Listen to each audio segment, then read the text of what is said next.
মরহুম জাহাঙ্গীর আলম শেখ ও মরহুম আনারুল হক মণ্ডলের স্মরণ সভায় স্বেচ্ছায় রক্তদান শিবিরের আয়োজন এই দিন সোমবার পূর্ব বর্ধমান জেলার পূর্বস্থলী 2 নম্বর ব্লকের মুকসিমপাড়া পঞ্চায়েতের অন্তর্গত বারোরপাড়া অবৈতনিক প্রাথমিক বিদ্যালয়ের প্রাঙ্গণে। উক্ত স্মরণ সভা এবং রক্তদান শিবিরে উপস্থিত ছিলেন পূর্বস্থলী উত্তর বিধানসভার বিধায়ক তপন চট্টোপাধ্যায় সহ বিশিষ্টজনেরা।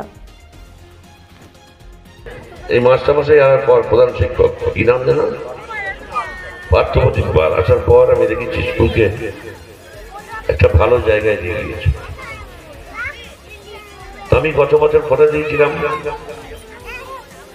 স্কুলের উন্নয়নের জন্য আমি 5 লক্ষ টাকা দেবো, আমি দিয়েছি। সেই টাকা আমি স্কুলকে দিয়েছি। বছর টেন্ডার হয়ে গেছে, কাজ আরম্ভ হবে। আপনারা সবাই জানেন সমস্যা হচ্ছে আমাদের বালি আর মাটি নিয়ে, সেই সমস্যাটা 2-4 দিনের মধ্যে মিটে যাবে। আমি এদিকে একটা সমস্যার সমাধান করবই,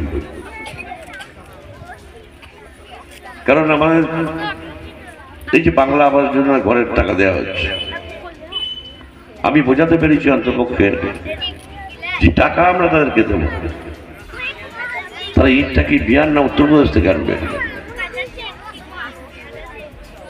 তাহলে তো 1 লাখ নিতে হবে না। ওখান থেকে আনতে গেলে তো 20,000 টাকা ইটের দাম নেবে।